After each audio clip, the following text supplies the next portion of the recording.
What would Minecraft be without all the automatic farms that give us all kinds of resources for free? Well, for all you farm builders out there, I collected the 17 best Minecraft Bedrock farms that work in the current version of 1.21, and I give you the full tutorials with timestamps in the description. Enjoy the video. Here's how to build a fully automatic wood farm in Minecraft Bedrock edition that doesn't require TNT nor manually breaking logs. In order to build this wood farm, the first thing that we're gonna do is to place down a line out of 6 solid blocks, and you can use any kind of solid block that you want to. In front of that, you want to dig out a trench that is 2 blocks deep and goes all the way along the 6 block line. Into that hole, we're gonna place a row out of sticky pistons that face upside down. On top of that, we're gonna place a line out of sand. Now, once you completed that, what we're gonna do is to place another line of sticky pistons, this time on top of the first blocks or row that we built. And in front of the line of sand, we're gonna place another line of stone bricks or whatever other block you use. And then we're gonna place a line of sand on top of that, and everything should now be looking something like this. As the next step, we're gonna build the engine for the entire farm, which will be a redstone clock. And we're gonna build this on this corner of the farm. What we have to do is to place a T out of solid blocks like this and break the middle one. Then, into that hole, we're gonna place a redstone repeater, and you wanna click it one time so that this knob is on the second position. In this position right here, we're gonna place some redstone dust, and on the other side, we're gonna place a redstone torch, and that should give you a redstone clock. We're gonna place a lever right here and flick it once so this clock stops running, and then you wanna jump on top of here and don't drop down, and you wanna place a line of solid blocks right behind the sticky pistons. That way, we can place redstone dust on top of that line of blocks, and this will activate all 6 sticky pistons and connect all of them to our engine. At this point, we must not forget that we also have 6 sticky pistons down below, and we have to connect them to the redstone system too. In order to do this, you're gonna take a redstone repeater and place it in this position. You wanna make sure that it faces this way, and also that you click it one time again as the first repeater, so the knob is in the second position as well. Then you want to take some regular redstone dust, place it in these 3 positions. Then you want to dig down right here by 1 block and here by 3 blocks. And then dig a tunnel that goes all the way along the 6 sticky pistons like this. As you can see, right here is the last one. Then you just have to place redstone dust next to all of them. And finally connect it with 1 redstone dust right here. And this should extend all of the sticky pistons that are down below. You can replace this solid block if you want to. Now that we connected all of the sticky pistons that we placed, we can continue with the building process of the farm. And in order to do this, you want to place a redstone torch right at the side of this extended sticky piston. Then, on top of it, you want to place 2 observers like this, and the redstone outputs should point upwards and the arrows as well. After you set up the observers, the next thing to do will be to take some sand again and place a line of sand on top of the extended sticky piston arms. Then place a line of solid blocks in front of that and also behind that as well. On top of this line, we're gonna place another row of solid blocks, and then you wanna place a row of regular pistons above that, and these will be the harvesting pistons that harvest all the kelp later. Now, of course, we're gonna connect these 6 harvesting pistons to the redstone engine as well. And what we're gonna do is to place a solid block on top of the redstone output of the observer, and also 6 solid blocks behind the pistons and 1 at this side.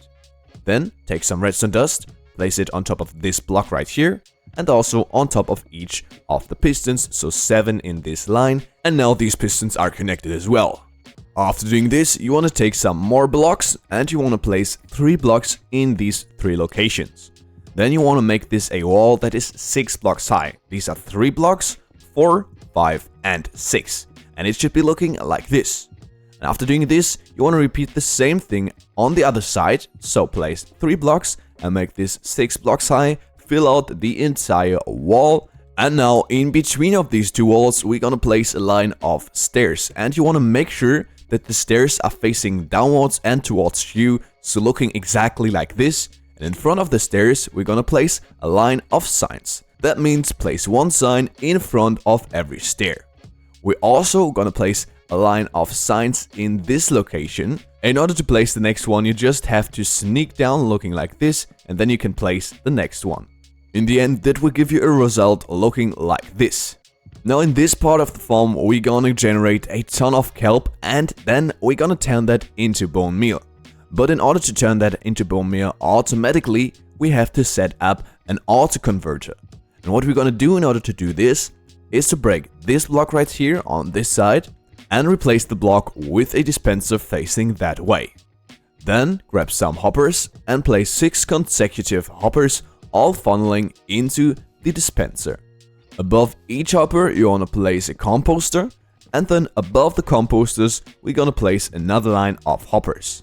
Now make sure that every hopper funnels into their respective composter. On top of the hoppers, we're also gonna place a line of glass panes, and that way the water that will be in this farm can flow out and can't destroy all of our vegetation outside. And now talking about water, this will be the exact last step for this part of the farm, and what you're gonna do is to create an infinite source of water if you haven't already done this, and using this water source you can fill in all the water inside of the stairs, so waterlog all of them, and do the same thing with this row of regular pistons, waterlog all of the 6 pistons. And then you have 2 lines of water, and we're gonna create a third one on top of the sand blocks as well. And this is all our water setup, and now you can go ahead and place in your kelp on top of the sand. Then remove the infinite source of water and test this part of the farm using the lever. Just flick it, and then you will see if everything works fine like this and an infinite amount of kelp is generated. If that is the case for you, then you can turn everything off again and continue with the second part of the building process. The second part of the farm will be a bone meal based bamboo farm, and you're gonna start by placing bamboo in this position in front of the dispenser. Behind it, you wanna place some block, and then on top of it, a piston that will harvest all the bamboo that grows. Now you might wonder how this bamboo farm will turn out to be a wood farm, and this is very simple. Just break these 4 blocks in front, and then inside of that hole you're gonna place a crafter in this position, and then another one right in front, and you wanna make sure that they're facing this exact way, so with the output towards the front side of the farm. Because there we're gonna place the chest where all the loot will end up later. In the first block right here, you're gonna finish it off with a hopper. Now later, this mechanism will automatically craft all the bamboo into planks, which you can then use for everything that you want. Now of course, if you need logs themselves, so for example for decorative purposes, then this farm isn't suitable for you, but if you just need it to craft something or to trade sticks with villagers for emeralds, then this farm will be perfect for you. The next step will be to enclose everything. And in order to do this, you want to place 2 solid blocks in this position, 4 on this side right here, and then 2 glass blocks on top of this crafter. Then take some slabs and place 4 slabs in these 4 locations, and then our bamboo farm is enclosed. Now lastly, we have to connect everything with the redstone output. And to do this, what you want to do is to place the redstone torch right here at the redstone clock, and it should turn off. Then place redstone dust all the way to this block, and continue with some more redstone dust. Then place a redstone repeater on 2 ticks, so click the ones in this position and break this block right here. Then place 2 redstone dust, and this will also connect to the dispenser. Now we also have to connect the 2 crafters with the redstone system. And in order to do this, you want to dig down right here by 3 blocks, and right next to it as well, and just clear out some blocks. And if you have a cave like me nearby, then just close everything off. And now what we're gonna do is to place a block right in this position, 1 block diagonally from the first crafter, and place a redstone torch underneath it. This should activate both of the crafters. Then clear out the blocks behind this block right here, all the way until this position, And also in this position you want to break a block as well. And then you just have to place redstone dust out going from this cross section all the way to the block right here. And both of the crafters are now connected. Now you just have to close everything off again. So all the way here. Make sure not to place blocks in these two locations. And then we're finished with building the entire farm. Now let's turn on the farm and test it in survival. So what you want to do is to go to the backside and turn on the lever right here. This will activate the entire farm. Now what happens is that a ton of kelp is generated and automatically converted into bone meal. All the bone meal will then be applied to the bamboo, and all the bamboo that is harvested will then be crafted into bamboo planks, which you can then use for all wood applications that you need. At this point, I hope you like this video, and if you do, please don't forget to subscribe and turn on notifications. This would help me very much, and you won't miss any further content. And then I hope we'll see us again in the next video. See ya! Here's how to build this small but highly efficient iron farm in Minecraft Bedrock Edition. Now, first of all, when building this farm, you want to make sure to build this at least 100 blocks away from every other village or iron farm. As you can see, I got myself another iron farm right there, so I'm gonna make sure to go away at least 100 blocks. And once you found a good spot, you also want to make sure to not have any beds or any workstations around. Especially if you build this near your base, you want to make sure to not have any beds or any workstations like barrels or brewing stands nearby, so in a 100 block radius. But apart from that, it is very easy and straightforward to build. The first thing that you want to do is to dig out 5 blocks like this and another 4 blocks like that. And then you want to dig out all the blocks in between, so you end up having an empty 5 by 5 square. Now you want to dig out 7 more layers of that hole to make the hole 8 blocks deep. Now this is my 5 by 5 by 8 block hole setup, and the next thing you want to do is to set up 5 beds at one side of the hole and do the same thing at the opposite side of that hole. Then you want to dig out the line in between of the beds like this. You also want to remove the blocks underneath of the beds. This is very important because after this step, we're gonna fill in these blocks that we just dug out with another row of beds and do the same thing on the opposite side as well. So that means we now should have 20 beds in this position right here, and this is perfect because we will later have 20 villagers in our iron farm as well. So everything's set up in terms of beds. In between of these 2 bed rows, we gonna place 2 block rows as well, like this, and you can use any kind of block that you want. This is just to make sure that no mobs will spawn down here. Next of all, you want to grab any kind of workstation that you want, and I'm gonna use fletching tables for this because they're very easy to get, but you can use any full block working station that you want. Also, you can use barrels if you want to. Then what you want to do is to place one of your workstations in the middle like that, and you also want to place some more workstations in the corners right above the bed and also in the middle of these 4 sides. And that means you should have set down 9 workstations as of now. In between of these blocks, we're gonna fill in everything with regular blocks. That means we have a nice platform for us and for the villagers to stand on. At this point, I highly recommend placing down a torch in the middle of your platform, because that means that hostile mobs won't be able to spawn down here and kill any of your villagers. We don't want that, so definitely have a light source down here. Next up, we're gonna go ahead and dig out a rim that is 2 blocks high all around our platform. That means by now you should have a 7 by 7 room down here. Next up, we're gonna add some more working stations because we will need 20 working stations in total. And in order to do this, you want to remove the blocks behind the workstations you already placed, like this, and replace them with the workstation of your choice. You can also mix the workstations and use other workstations now if you want to. But then you want to repeat this on 2 more sides. So now we have 18 workstations, and we're gonna add 2 more on the 4th side and leave open the 3rd block like that. And that means we set up everything for our little artificial village that we will create down here. But what is left to do is to get all the villagers into the room. But this isn't a hard step at all. And I'm gonna explain how to get them into that hole. There are two methods. The first one is for all of you that already set up a villager breeder like this one. If you want to have a tutorial for that villager breeder, you can get that in the video description. And then you'll only need to get 20 villagers out of that villager breeder and take them to the hole, drop them down there, and you're finished with that step. However, if you don't want to build a villager breeder, there is a method for you as well. You just have to find a village and then take 2 of the villagers, put them into a boat, so just place down the boat and push them into it.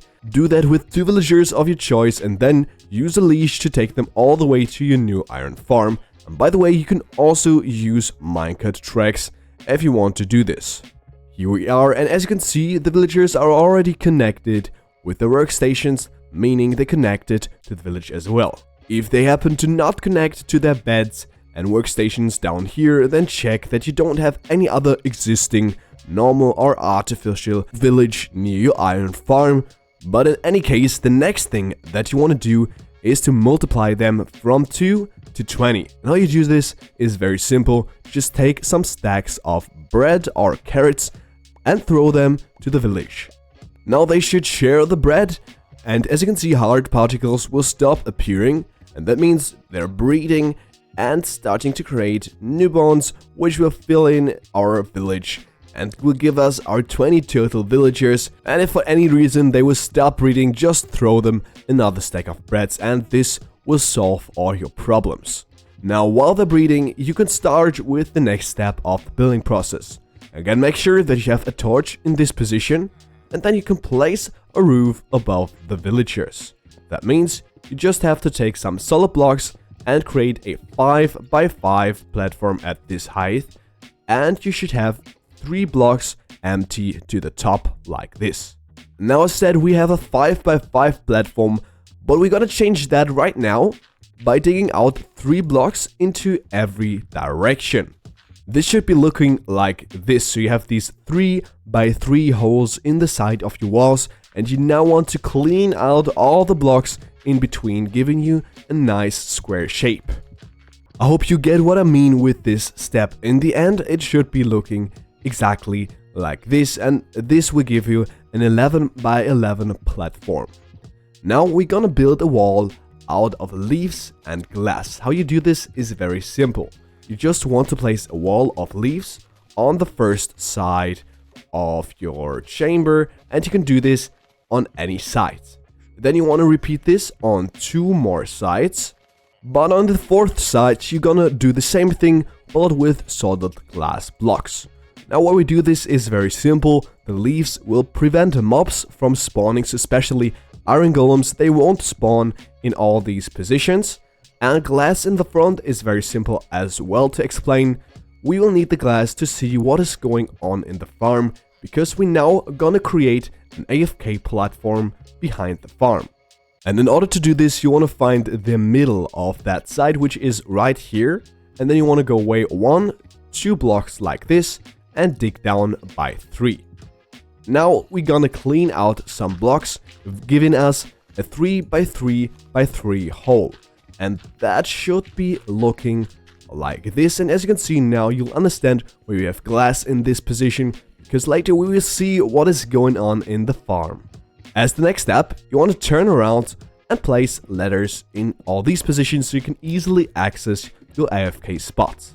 Now we create a small storage system for our farm, very easy to set up, and in order to do this, you want to drop down right here, and you want to remove these 2 blocks in front and below of the glass blocks. You want to replace them with hoppers, and they should face to that side. Now you just want to stack up with some blocks, go out of that hole again, and drop into your AFK spot, and then we're going to remove these 2 blocks right here and replace them with chests.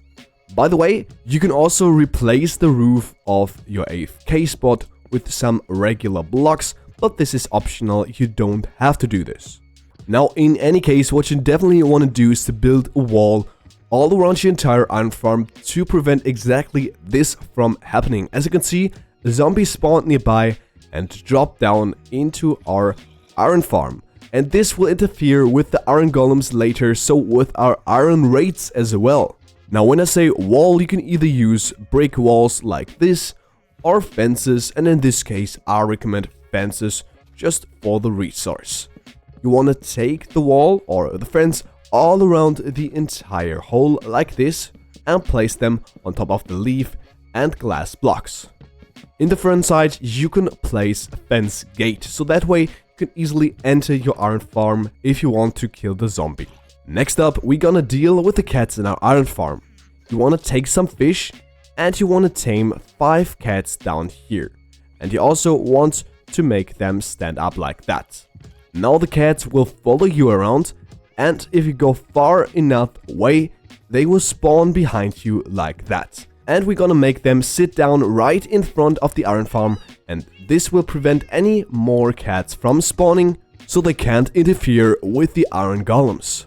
So far so good, but at this point you want to make sure that you have 20 adult and working villagers down here. And if you have any green coated villagers like this one, then you want to remove them, and you want to wait until the guy is replaced. So again, you should have 20 adult and working villagers down here, and only then we can continue with the building process. And as you can see, 2 iron golems already spawned. The next thing we're gonna do is to set up the killing mechanism of the farm. In order to do this, what you want to do is to place a sign in this location, so 1 block above the hopper. Then you want to place another sign right here and do the same thing on the other side. So you now have 3 signs in this pattern. Place a 4th sign against this one and a 5th sign and our final sign.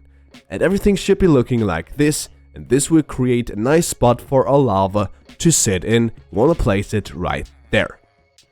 Now, iron golems will be killed if they step into the lava, but in order to make them step into the lava, we're gonna create some water streams that will perfectly transfer them into the lava. And in order to do this, we're gonna grab some blocks and some water buckets, and you wanna place 1 block right here and another block in the other corner like this, and place water sources on top of these 2 blocks. Now the water does not flow perfectly until our hopper, and in order to change that, we're gonna place blocks in all these locations and continue our little platforms until the water flows perfectly till the edge. We're gonna need 1 more row of blocks on both sides, and as you can see now, everything but the hopper is covered in water streams. And at this point, you want to really make sure to remove all of these blocks that you just placed, because otherwise iron golems won't be able to spawn in all these locations, because this block height, so right here, is too high for the iron golems to spawn on. They can only spawn on top of this level.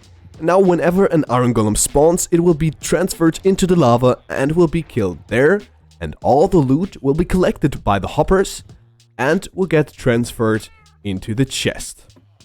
And that means if everything works for you like that as well, and iron golems start spawning, are killed, and everything is in the chest later, then it means that your iron farm is perfectly working and you can start using it in your survival world. If you build everything correctly, this farm will give you up to 400 iron ingots an hour. And by the way, if for any reason your fences are burning, then you can do it like I did and go to your settings, to the game settings, and there turn off fire spreads. If you don't want to turn off fire spreads, you can just replace it with stone walls, and this will prohibit everything from being burnt. At this point, I hope you enjoyed this video and it helped you to build a good iron farm in your Minecraft Bedrock survival world. If it did, please don't forget to subscribe. I want to get to 100,000 subscribers this year, and then we'll see us again in the next one. See ya! Here's how to build this super easy 1 emerald villager trading hall for Minecraft Bedrock edition. First of all, when building this trading hall, make sure to build it at least 100 blocks away from every other village. That also means 100 blocks away from every other iron farm and villager breeder. Now the first thing that you want to do is to decide how many villagers you want to have in this trading hall. I want to have 3 villagers in my trading hall, and that means I have to put down 4 posts. So the amount of villagers plus 1. And they should be spaced like this. By the way, of course, you can add villagers later if you want to. So as you can see, I have 3 slots in between these posts for my 3 villagers. Next, you want to go to the back side of the entire thing. And there you want to place solid blocks like this, 2 behind every post that you place down. In between of these blocks, you want to place upper slabs in all these positions. Just by the way, you can take any kinds of blocks and any kinds of slabs for this trading hall. This depends on you and whether you want to have it functional or aesthetic. Then we're gonna add 2 more layers on top of the blocks, and once you finish doing that, you also want to place 2 blocks above the slabs as well, so you have 3 blocks of height in all positions. And now that we got the blocks at the backside placed, you want to go to the front side again and add some crossbars in this position. I recommend using the same blocks that you used for the posts, so it looks nice and aesthetic. Now in every single of these cells at this block, you want to place a torch, so you have a light source and no hostile mobs will spawn and accidentally kill your villagers. As the next step, what we're gonna do is to go to our first cell and there dig down 2 blocks in these positions and make it 3 blocks long, so you have a 3x2 hole like this. Then you want to repeat this for the other cells as well. Of course, if you have more cells than me, do it for every single of your cells. Then at the back side, so at the last block of this hole, you want to place a piston. Make sure that it faces upwards and not to the front like this, so upwards like that. And do this for all holes again. And then in front you want to place 2 redstone dust pieces, again for all slots. Next, take some blocks of your choice and place them in these positions. So make sure to leave open the block above the piston so it can extend later. Then at the first block you want to place a lever, and once you go ahead and flick the lever, you will extend the piston. If this is not the case, then you messed up the redstone. At this point, a really nice thing to do is to take your block palette that you decided to use and change up some of the floor blocks of the area around the farm. As you can see, it looks pretty nice and will give you that extra aesthetic look. And another thing that you can add are some leaves at the side of the villager trader. This will further improve the looks of it. Next thing that you want to do is to go into one tunnel and then dig out these 2 blocks. Now you will have to sneak in order to fit through that gap, and then connect all of the other cells to that tunnel, and this will be the tunnel where the zombie will live in later. That will zombify the villagers and will allow us to heal the villagers and to get perfect trade. But before we put in the zombie, we will put in the villagers first. And how you do this is very simple. You just have to create a track of minecart rails to your next villager breeder or village or iron farm, so the next source of villagers, and start by minecarting 1 villager to your villager trading hall. You want to push that minecart into its slot and break the minecart so the villager sits nice on top of the piston like this. As you can see, it can escape to the backside because there is a 1.5 blocks gap where the villager can't fit through. And now in the front side, what you're gonna do is to place the working station that you desire in this position. Now there's a number of useful villagers and you have to decide which villager type you want to have in your trading hall. That means you can use any type of working station as well in this villager trading hall. I always recommend the lectern because later you will have the chance to trade all kinds of enchantment books. Once you got that working station set down, you want to go up to the top of the roof. You want to put a solid block above the villager, and then you want to put a bed on top of the roof right above the villager. Then go ahead and flick the lever right here, and the villager should sooner or later start to connect with the bed and the working station, as you can see. Once that is the case, and really just then, you can take the second villager to this villager trading hall and repeat the entire process. By putting them in their slots one by one, we make sure that they're connected to the right working station that you desire, and also the correct bed that is above them. Otherwise, you just have a villager mess and no trading hall. Now once you got all the villagers in their spot and made sure that they're connected to the working station in front of them, then you have the possibility to lock trades. This is important especially for librarian villagers, because as you can see, they will trade the enchantment books, but you might not like the enchanted book they trade. Fire Aspect is not that good of an enchantment, so what you can do is to break the working station and replace it, so the villager will refresh the trades. As you can see, now it doesn't trade any enchanted book at all, so repeat this one more time and let's see. And now this is what I'm talking about. Sharpness 2 is probably an enchantment that you like.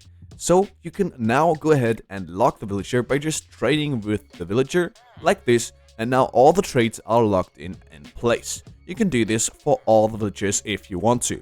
This is important because they will refresh their trades when they are zombified. So if you have a good enchantment that you don't want to lose, you definitely want to lock the trades. And now we're gonna care about the zombie. The first thing that you want to do in order to get the zombie in place, and you can do this at day, is to break some blocks in this position so you have access to the tunnel. Then what you want to do is to create a minecart track, and it should look like this and should go all the way out, and then place a minecart on top of that track. And now you just have to wait until it's night, and now you just have to lure a zombie to the villager trading hall and make it sit in the minecart like this. Then you can push it all the way down into the villager trader like this. Then take out an anvil and also a name tag and rename the name tag to whatever you want to. Then what you're gonna do is to name the zombie with that name tag, and this will ensure that the zombie will never despawn. Also at this point it is very important to have your game on the difficulty hard. Otherwise villagers might die in the process of zombification, but on hard mode this will never be the case. And now if you want to, you can wait until it's day again. Now what we're gonna do is to remove the minecart track right here, but we're gonna leave it in the tunnel. At one end, you wanna place down a powered rail and also a redstone torch next to it. And at the other side, you want to place a powered rail as well, but there you don't wanna place a redstone torch next to it. Because here you wanna have a piece of redstone dust next to the powered rail and then a lever above the entire thing. Then close up the rest of the tunnel again, of course replace the blocks that you broke, and now when you flick the lever, what should be the case is that the zombie should minecart from one end to the other end and all the way back. You can deactivate this if you want to just by flicking the lever. At this point your villager trader is ready to use, and if you just want to trade normally, you can go ahead and do this. But if you want to have perfect 1 emerald trades, this is what you want to do. First of all, you want to check that you are in the difficulty hard. This is very important, otherwise villagers might die. Then I recommend having a chest nearby where you put all the splash potions of weakness and golden apples into that you're gonna need for zombification and healing. Now we're gonna need 1 potion and also 1 golden apple for 1 cycle. First of all, you want to go to the backside and activate the minecart trail, so the zombie will travel around and will be able to hit all the villagers in this trading hall. Then you want to flick the lever in front of the villagers that you want to have the discount on. As you can see, the zombie will kill the villagers and will zombify them. Then you want to flick the lever again, and now throw a potion of weakness onto that zombie villager and give it a golden apple. Now here's a simple trick to insta-heal these zombie villagers. Just save and quit your game and go back into the world. Now let's see, and as you can see, we insta-cured the villagers like this. And now we have the discount at all our trades. We're now able to trade the Sharpness 2 book for only 1 emerald and a book, and we also have the discount on all other trades. And by the way, this also accounts for all the other villagers. The discount is not that strong, but as you can see, we have 2 gold instead of 3, and right here we have only 5 pumpkins instead of 6. And if you want to have an even higher discount, just repeat the zombifying and healing process, and this will give you the perfect trades for your villager trading hall. Now at this point, I hope this tutorial helped you for your survival world. If it did, please don't forget to subscribe. I always appreciate your support. And then I hope we see us again in the next video. See ya! This creeper gunpowder farm for Minecraft Bedrock Edition is totally insane, providing all this gunpowder within only 10 minutes of using and 48 stacks within 1 hour. Now, you can build this farm wherever you want to, except Mushroom Islands, and for everything else, the rates are the same. The first thing that we're gonna do is to stack up by 100 blocks, and if you build this above water, like me, you're gonna start counting at the surface of the water, so stack up 100 solid blocks. Here we are, and for your convenience in survival mode, you wanna have an easy access to this point, and I recommend placing some ladders at the side, or you can also swap the blocks for scaffoldings. You want to continue the line of ladders all the way down, and once you're finished, you want to go to the top again. Here at the top, the first thing that we're gonna do is to extend out into this direction by 3 blocks. Then you want to go into that direction, and you want to do this by 6 blocks, and that means when you fill in this entire platform, you will get a 7 by 4 platform. And you want to check that it really is 7 by 4, otherwise the other measurements won't fit either. Then, the next thing that we're gonna do is to remove these exact 3 blocks, and you want to make sure that it is these exact 3 blocks. Then what we're gonna do is to place a double chest in this position and a hopper behind the double chest, funneling into the chest. Now that we got the storage system for the farm already set up, we continue with the trident killer. And in order to build this, you want to place a piston in all these 4 locations. In order to place it on the chest, you're gonna sneak. As you can see, this will give you a windmill shape like this. And now you want to stand in the middle, take your observers, and place 4 observers, all pointing into these directions. That means with the arrow facing to their respective piston. Do this for our 4 sides. And then, after doing this, you want to place redstone torches in the corners at the side of the pistons, and the pistons will extend and give you a redstone clock like this. What you're gonna do as the next step is to place a lever in the front side, so right above the chest, and flick it, and this will turn off the redstone clock.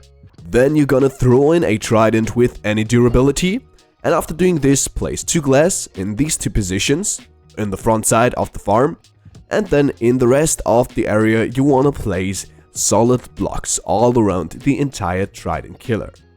After doing this, you wanna continue with 15 more layers of blocks on top of the trident killer. This will give you a tube that looks like this, and now the next step will be to take some signs, and you want to place 2 signs on this side of the tube, 1 block beneath the surface, and then 2 signs on the other side. Then you want to place a bucket of water in this position, and you want to continue with 6 more layers to this tube.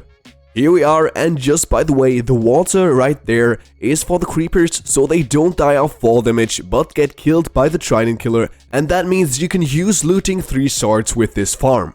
As the next step, what you want to do is to extend out by 7 blocks into one of the 4 directions, and after doing this, you want to do this for every direction. After doing this, you want to connect all of the 4 lines of blocks that you just placed, and then fill in the entire platform. This will give you a solid platform, and I think it goes without saying that the 4 blocks in the middle need to be open so all the creepers can drop through. As the next step, you want to go to the edge of the platform, there place a temporal block, and then place a rim all the way around the entire platform, but not on the platform, but 1 block diagonally like this. You want to continue that rim all the way around the entire platform. And after you've finished that ring of blocks, you want to continue with another layer, but out of stairs that point inwards. Again, you want to do this all the way around the entire platform. This will give you a structure like this, and now the next thing will be to place another few blocks outside of that ring, because we will need an infinite source of water. Using, of course, 2 water buckets, you can create an infinite source of water, and you can take that water to fill in every single of these stairs with a water source. As you can see, this will give you a perfect water stream, so all the creepers will be transported into the middle automatically and be killed by the trident killer, and at this point you can remove the infinite source of water again. For the next step of the building process, you want to come to the middle of the entire thing, and then you want to go up by 1, 2, 3 3, 4 blocks and break these 3 again. Now you want to place 3 more so that you got a 2x2 platform that is aligned with the hole in the middle of the platform below. Now what you're gonna do is to extend out by 16 blocks into all 4 directions. That will give you a cross looking like this, and now you want to fill in everything so you got a solid platform. I know this will take a lot of blocks, but I tell you, it is definitely worth it for all the gunpowder later. Once you're finally done building this massive platform, what you need to do is to find the middle of the entire thing again, or maybe leave open the blocks from the beginning, because you need to remove the 4 blocks that align with the hole below again. Then you also need to remove all the blocks in these 2 lines again, all the way back to the water streams. Make sure to leave the blocks above the stairs like this. And you want to do this for all 4 sides. So remove these 2 lines of blocks. This should give you a star shape exactly looking like this. What you also want to do is to remove these blocks right here in order to connect these 2 streams. And it should be looking like this. And you want to do this for all 4 sides. This will give you 4 separated smaller areas and 1 outside area. What you're going to do with the outside area is very simple. First of all, you want to go to the corner and you want to place slabs diagonally in this line like this. And you want to do this for all 4 corners. Once you finish doing this, you also want to do something with the middle. And what you want to do is to place 2 lines of slabs all the way to the end, and these 2 lines should align with the openings in the middle. So do this all the way till the end of the platform and then repeat for all 3 remaining sides. Now, in order to prevent spiders from spawning later, what we need to do is to take some trapdoors, and we're gonna start placing a trapdoor in this location. Then place a trapdoor every other block, meaning 9 trapdoors on top of this small platform right here. Repeat this for the other 3 inner platforms, and then you want to do the same thing for the outside area as well. Start by placing a trapdoor in this location and then place a trapdoor every other block. If you can't get the pattern yourself, just copy mine, it is pretty straightforward. But once you finish doing this, you also need to place trapdoors inside of the openings that we created. That means all the way around the platforms and also in the inner cross section. Now these trapdoors at the side of the blocks are in order to lure the creepers into the water streams, because they will think these are full blocks and will walk on top of them, above them and into the water. Now let's continue building the farm. In order to do this, what you want to do is to place 2 blocks on top of this slab right here and break this block. Then just copy the entire platform that you built below, but at this height. Now this will give you a result looking like this, and before we can continue with a 3rd layer, we need to place some buttons at the lower side of this platform. Now you will need to place a button at least above every block where there is no trapdoor or slab below. But if you want to and it makes your life easier, you can also place buttons in these locations, so everywhere. As you can see, I'm finished, and now for the max rates, you can continue with up to 5 more platforms above the first 2 ones. Now that will give you a result like this, but you don't need to build the full 7 layers. You can build a number of platforms that fits your resources best, but I definitely recommend the 7 layers if you can afford that. Now regardless of the number of layers that you will have, in the end you will need to build a roof above the entire thing. And for that, you want to place 2 blocks in the corner and break the one below. Now, outgoing from that block, just place a platform that is aligned with the one below, with the only difference of course that our roof is completely solid. Next up, you're gonna extend out by 10 blocks and do this for all 4 sides. Then fill in all the remaining blocks so you end up having a solid platform that is extended by 10 blocks into every direction. Here we are, and finally light up the top of the roof so that no mobs can spawn up here and your farm will be good to go. Before I show you how to use this farm, I want to give you some troubleshooting advice. First of all, what you want to make sure is that your difficulty for the world is hard, and also that the simulation distance is on 4 chunks. If this isn't the case, you will actually need to save and quit the game, and then at the world, you want to click on the edit button, and there at the advanced settings, you can change the simulation distance right here. As you can see, we could change that to up to 12 chunks, but for this instance, you will need to have it at 4 chunks. Now that being said, in survival mode, you will need to AFK at this spot right here, right next to the double chest, and then also you want to flick the lever for the trident killer, and within a minute or so the farm should start spawning creepers. Now you definitely want to be using a looting 3 sword. This will maximize your rates, and you just have to hold it in order for it to be applied. Now just AFK in this position right here, and in the end this will give you 45 to 48 stacks of gunpowder per hour. Now in the end, I hope you enjoyed this video, and I hope that you will leave a subscription, because this will help us both and you won't miss any further content. Then I hope we see us again in the next video. See ya! Here's how to build this absolute monstrosity of an XP farm that will give you tons of levels in Minecraft Bedrock Edition. Now first of all, you can build this farm wherever you want, and you don't need that much space to do so. However, we will need some armadillos for this farm, and they spawn in badlands or savanna biomes. That means either build the farm in such a biome or transport the armadillos to your spot. But no worries, more on that later. So starting off, the first thing that you want to do is to dig down by 3 blocks. Very simple, and then you just want to place a sand block at the bottom of your hole. Now we want to place a cactus on top of that sand, but as you can see, you can't do this, and this is because there have to be no blocks next to it. That means you want to remove all these 4 blocks right next to the actual block where we want to place the cactus in, like this. And then the next thing will be to place a composter right above the cactus, and we now have a composter with cactus underneath. And that composter also is the spot where the armadillos will end up being later.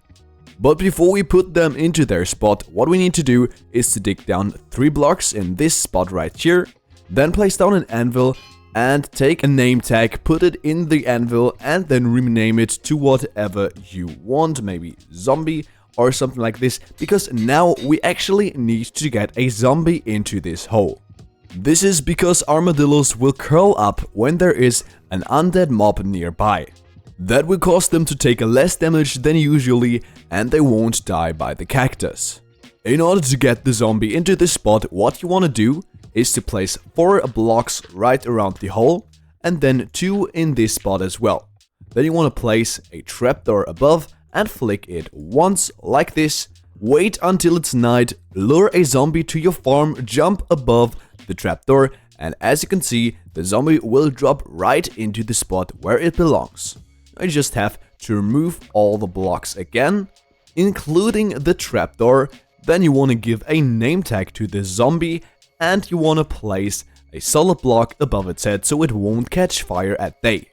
Now as you can see, we skip to daylight again, and the next thing you want to do is to take some solid blocks, place 3 of them behind the composter. The side doesn't matter. Then you also want to place 2 more solid blocks on both sides of the composter, and now what we need to do is to get some armadillos into our composter. Now the amount of armadillos depends on you and also on how many your device can handle.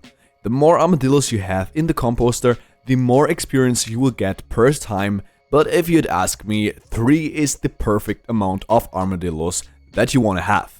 Now here's how you get them into the composter. First of all, you want to know where the next source of armadillos is. Either you have a stash nearby, or you want to take them from a badlands or savanna biome. Then you want to build a railway track from the composter right to the next source of armadillos, and then transport your armadillos by minecart to the composter. Now you want to make sure that the minecart is right at the end of the block, and then you can remove the minecart and the armadillo should drop right into the composter. It will take damage, but don't worry, it will curl up and will not die by the cactus. Now repeat this as often as you want, but as mentioned, 3 is the golden middle, and as you can see I have 3 armadillos in the composter myself. Once you found the amount that fits your requirements best, then you can go ahead and remove the entire railway track again. Then the next thing that we need to do is to place down a fence in this location. Now take a water bucket and place it right above the composter like this. The water should flow 1 block but stop at the fence. Now we're gonna take a trapdoor, we're gonna position ourselves right above the water and place the trapdoor on top of the fence. So in the end the trapdoor should open this way and not the other way around.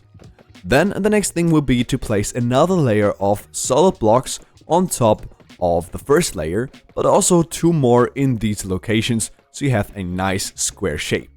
Actually, you could leave out these 2 blocks right here and replace the blocks below with some glass if you want to see what is going on inside of the farm. Then however, we will need to activate some little redstone action. And what we need to do is to go on top of the roof of the farm, and then you want to place a comparator in this position right here. Want to click it once so it is in subtraction mode, and then you want to place a lever in this location and 3 redstone dust right around the comparator.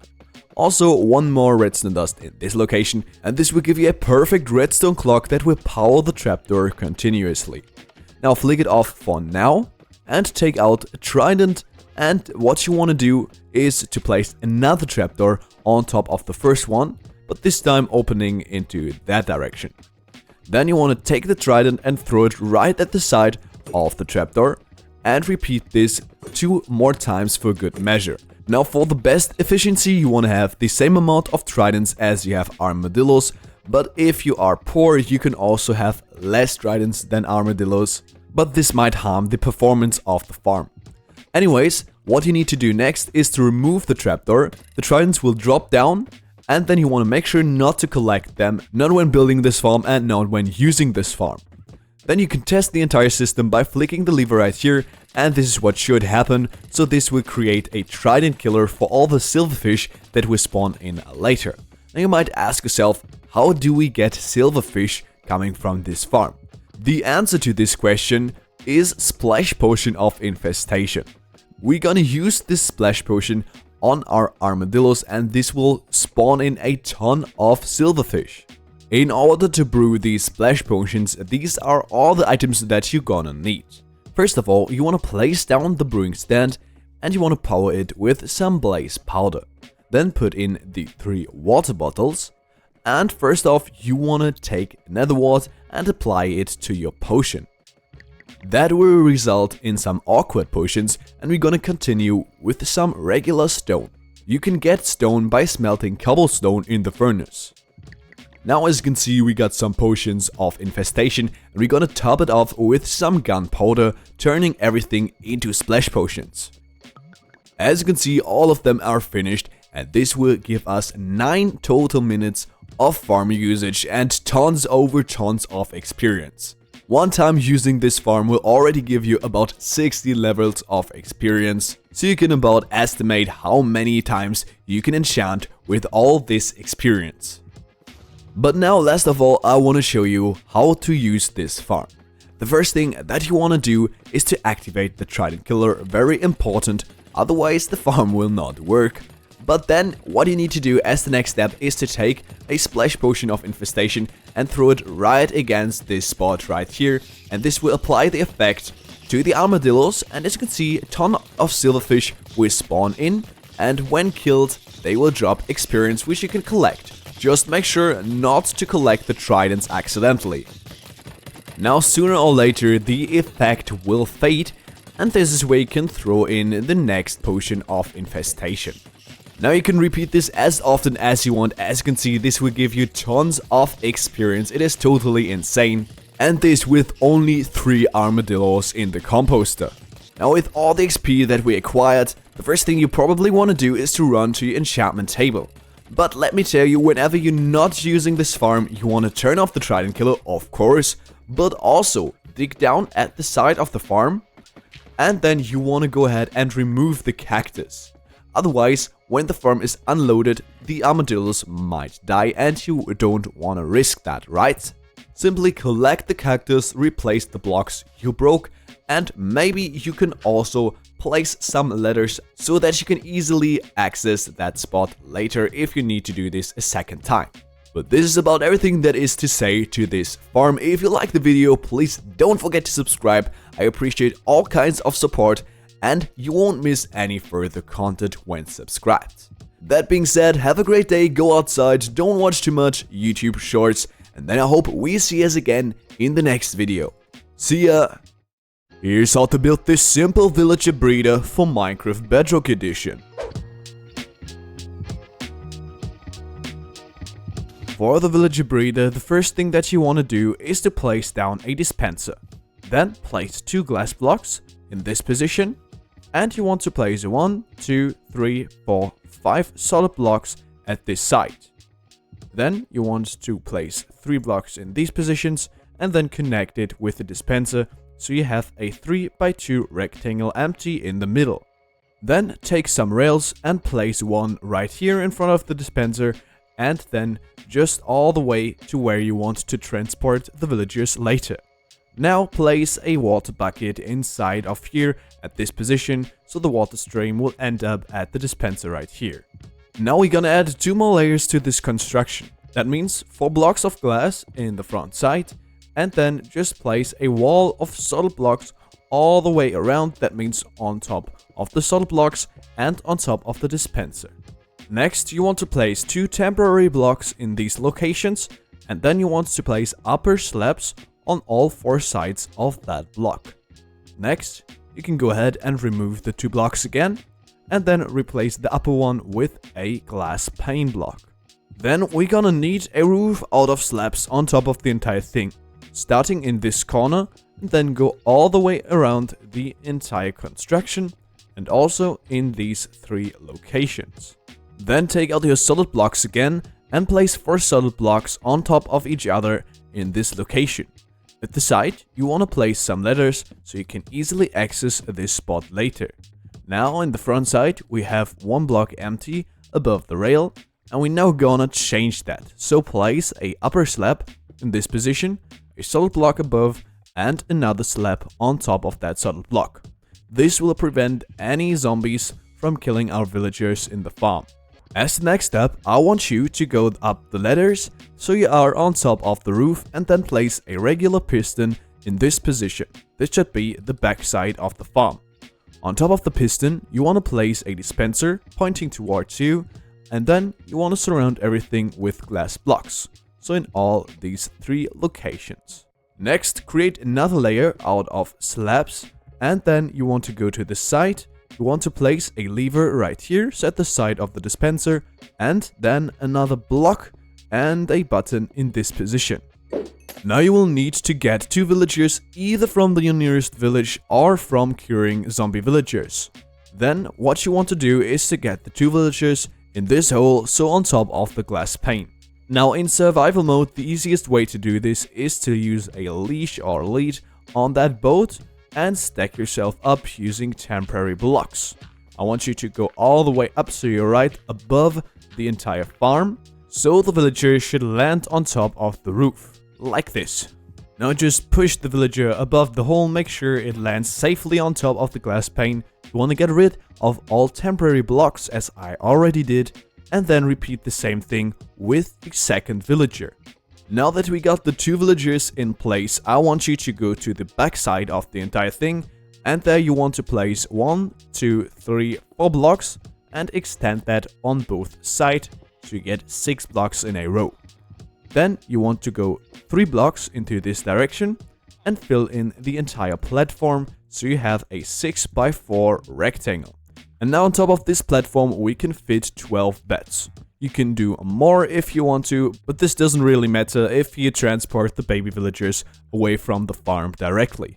Now there are 2 last things to do before you can use the farm. The first thing is to enter this dispenser at the top and you want to place 1 stack of bread into that dispenser and then you want to drop down and go to the second dispenser right here and put some minecarts into that dispenser. And now the farm is set up and can be used. What you want to do is to go up the ladders, and then you want to flick this lever several times. Bread should get dispensed out and the villagers should collect it. You want to repeat this as long as the villagers don't start breeding. As you can see, sooner or later you will start seeing these harsh particles, and that means that the villagers start breeding, and the baby villager will drop down immediately into our water stream. And as you can see, we already got 3 baby villagers. Now this farm will work as long as the 12 beds aren't filled. So that means 10 baby villagers plus our 2 regular ones. If you want to create an infinite amount of villagers, then you just have to minecart the baby villagers away 100 blocks from the farm, and they won't count to the village anymore.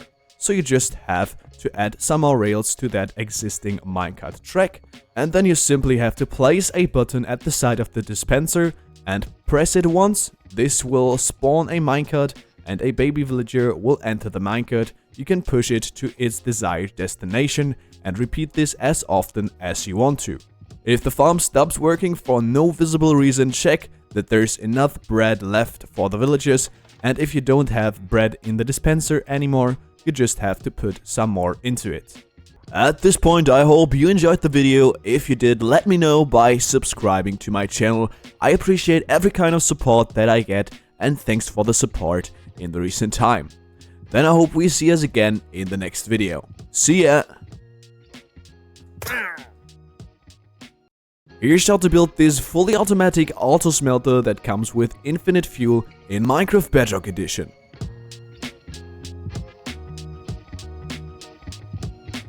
Now, in order to build this infinite fuel auto smelter, the first thing you want to do is to place down a double chest. Then go to the side and connect 8 hoppers to it. All of them should be funneling into each other, so everything will end up being in the double chest. Then you want to go ahead and place a row out of furnaces on top of the hoppers. If you want to smelt every kind of item, then a furnace will be perfect, also giving the most experience. But if you don't care for experience and you just want to smelt iron or other ores, you can use a blast furnace, and if you just want to use it to smoke some meat or potatoes or something like that, you can use a smoker instead. Just replace the 8 furnaces with one of the 2 items if you want to. But once you've decided on a furnace type, you can go ahead and take some more hoppers and place a row out of hoppers at the backside of the furnaces.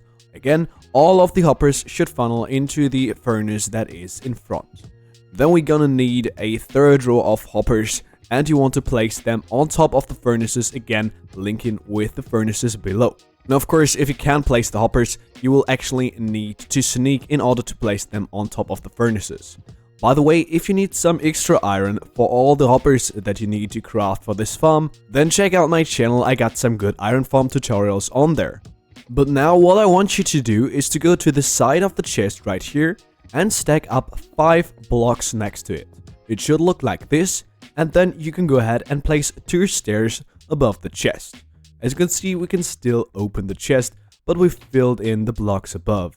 Then you want to place 2 solid blocks on top of these stairs, and also you want to place 2 more blocks in these positions, so right behind the stairs. At the other side, we're gonna do the same thing. So 2 blocks next to this row of hoppers and 2 blocks next to the other one. But then you also want to place 2 more blocks in these positions and break the blocks below, so you got this staircase pattern. As the next step, you want to take some rails and place 1 rail on top of all these 8 hoppers.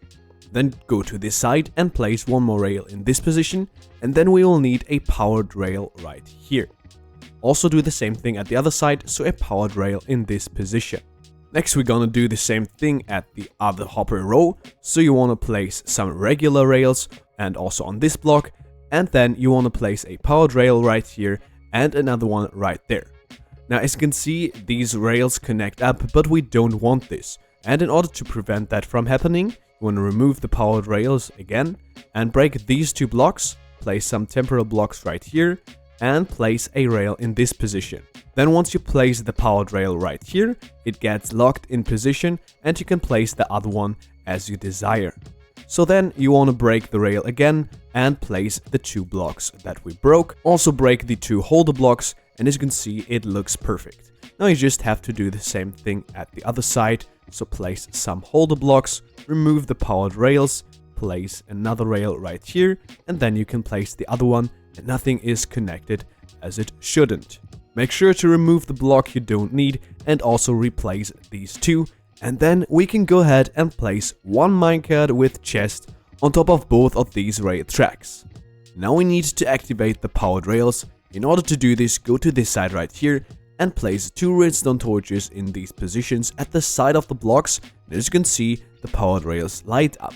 On the other side, however, what you want to do is to go to the back side and make sure that you got a solid block right next to this minecart. So no glass blocks or leaf blocks or anything not solid, otherwise this minecart track won't work. Then at the front side you want to take a lever and place it in this position, so right at the side of the block where the powered rail is on top. Then flick the lever and both of the minecarts with chest should start running, and you can go ahead and place some more blocks right here to make this somewhat nice looking. Now we are already finished with the first part of the farm, but of course an auto smelter will need fuel to work. And in order to get infinite fuel, I want to show you a method you probably don't know. I recommend building this right next to the farm so you have an easy access and can put all the fuel directly into our system. Now in order to do this, what you want to do is to place down a stone brick. Now jump on top of the stone brick, and as you can see we got the long side right here, and this is the side that you want to face. You can go ahead and remove the block again, and then you want to place down a cauldron with some water inside. Now surround the cauldron with solid blocks on this side, but leave open one block at the back side, so looking like this. There you want to go ahead and place an observer, and the arrow of the observer should point that way. Now you want to take 2 dispensers and place one at either of these sides of the cauldron, then go 1 block behind and place 2 note blocks right there. Then you want to take some redstone dust, place it in these 4 positions. That means on these 2 note blocks, on the observer and on this block. Now you want to place some temporary blocks in this position right here, and then a solid one in this position. Break the 2 blocks right here, and then you just want to go 1 block up and then surround this block on all 4 sides. You now should have a cross like this, and you can go ahead and break the middle block. There, go ahead and place some lava source. Now at the bottom of this block right here, you want to go ahead and place 2 dripstones like this, so it is right above the cauldron. Now the last thing to do is to come to the front side. You want to break this block right here, you want to access this dispenser, you want to put a water bucket inside, and then put an empty bucket inside of the other dispenser. This is everything set up, and in order to get the infinite fuel, you want to take some empty buckets and you want to empty the cauldron. Then if this happened and the cauldron is filled with water again, you want to swap the 2 items in the dispenser, so put a bucket, an empty one, inside of this one and a filled one inside of the other one, and then repeat the same thing. This is what should happen. So lava is now in the cauldron. You can repeat this as often as you want, and every time you do this, lava will end up being in the cauldron. Now in between emptying, you want to make sure to have 1 or 2 seconds so the machine doesn't break while using this farm, but as you can see, we will get infinite lava using this one. You just need some buckets, and again, if you need some more iron for the buckets, I have some good iron farm tutorials on my channel. So now that we got all the fuel we need, there is one last thing to do, and this is to place a double chest right at the top of the farm, so right here. Then you want to grab a hopper and you want to place it underneath of the chest in this position. This will automatically fill up this minecart with chest whenever there is something in the chest right here, and this is the double chest where you want to put in all the lava buckets. If you don't want to use the lava bucket method, of course you can use regular coal or anything else as fuel as well. And now in order to smelt the items, you want to flick this lever so the minecart stops. You then can go ahead and put all the items you want to smelt into the minecart with chest, then reactivate the lever, and now all the furnaces should get filled with the items that you want to smelt, and all the finished items should end up being in this double chest right here, as you can see.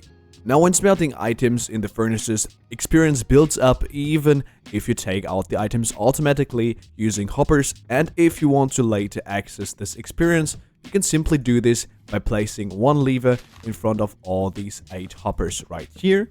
And then if you want to collect the experience, just flick all of them, and this will actually lock all these 8 hoppers right here, so all the smelted items will stay in the slot, and then you just have to collect it, and as you can see, we will get some experience. And trust me, if you smelted a lot of items, so you use this farm for hours, this can actually give you tons of experience. Now at this point, I hope this tutorial helped you for your survival world. If it did, please don't forget to subscribe. I appreciate every kind of support that I get. And then I hope we will see us again in the next video. See ya! Here's how to build this very easy and straightforward item sorter in Minecraft Bedrock edition.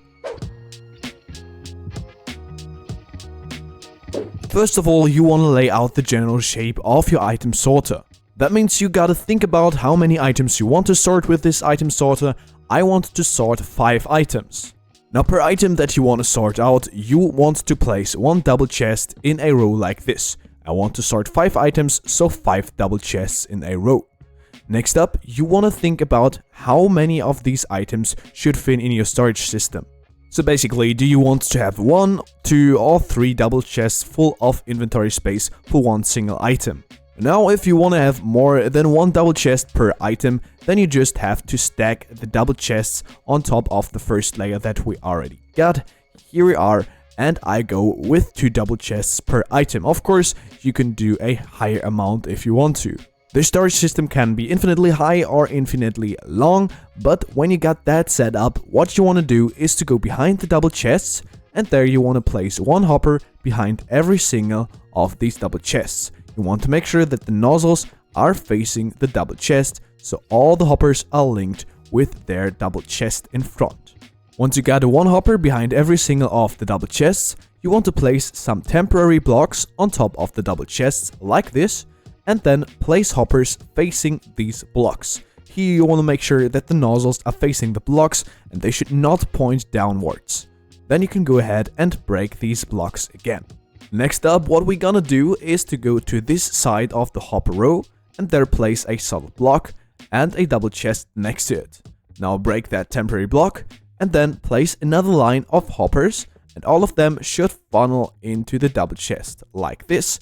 1 extra hopper in this position, and then another double chest on top of this hopper. And this is the entire hopper and chest system set up. Now let's go to the redstone part of the item sorter. For this, I want you to go to the back side, and there you want to place a row out of blocks in this position.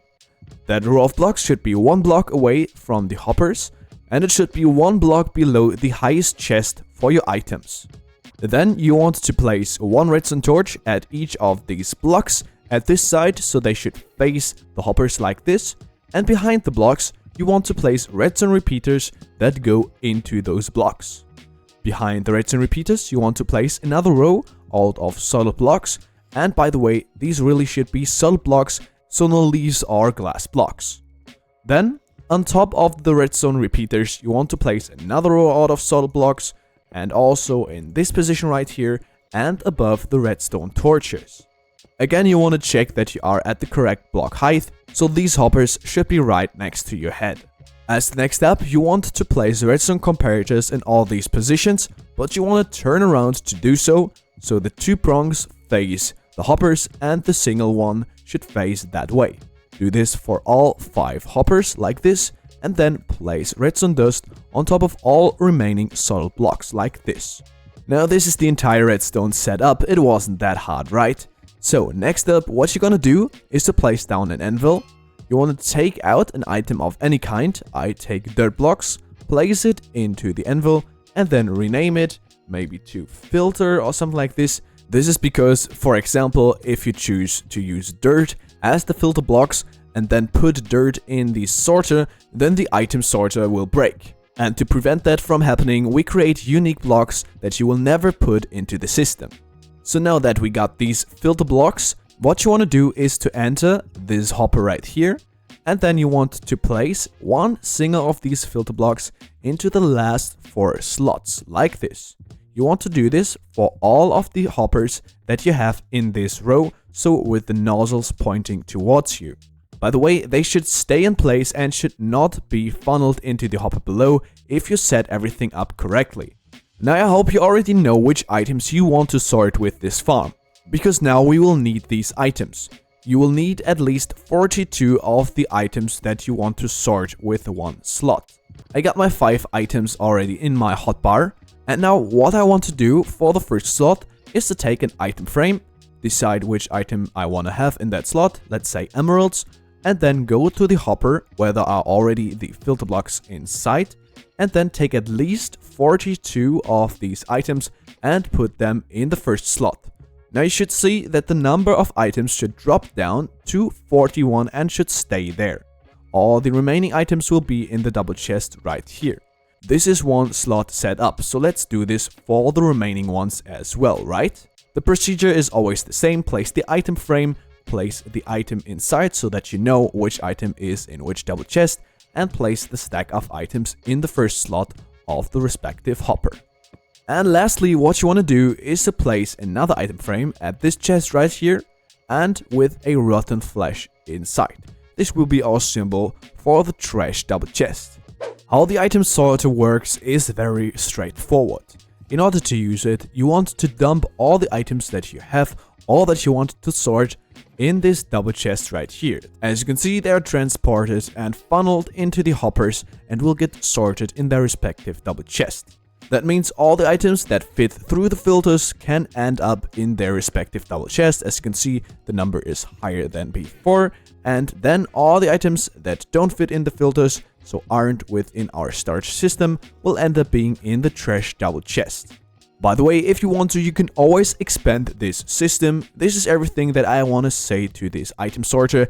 If it helped, please don't forget to subscribe. I appreciate all support that I get, and then I hope we'll see us again in the next video. See ya! Here's how to build the easiest ominous bottle farm for Minecraft Bedrock Edition. First thing to do is to find a Pilllager outpost. If you can't find one, check the link in the description. You want to start building this farm at the top of the outpost. There you want to mark this exact block with one stone brick or any other block that you use for building this farm. As you can see, it is one block away from the staircase. Then you want to go backwards into this direction, and you want to place a block that is aligned with the first one right at the outside of the outpost. You want to go around the corner and do the same thing at this side as well.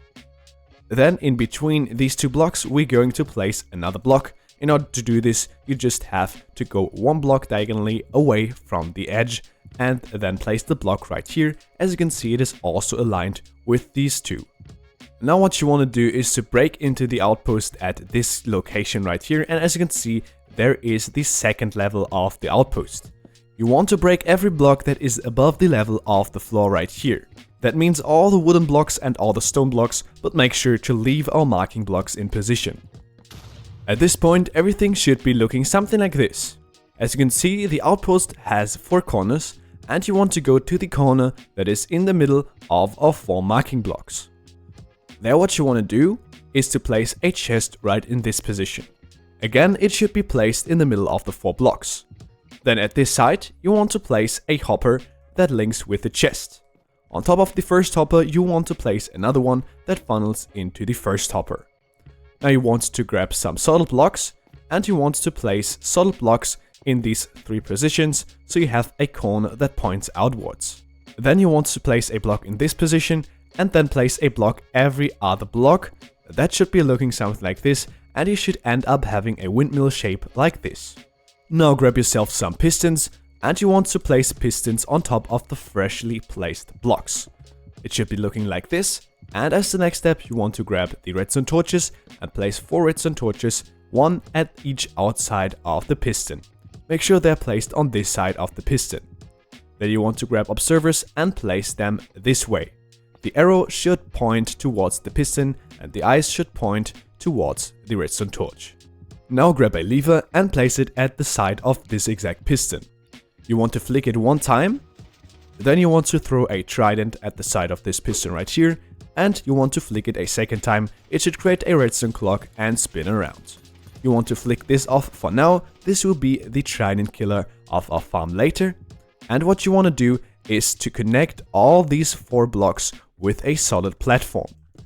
This should be the outline of the platform with all 4 marking blocks in the corners, and now we're gonna fill this in, but we make sure to leave the 4 blocks above the trident killer free.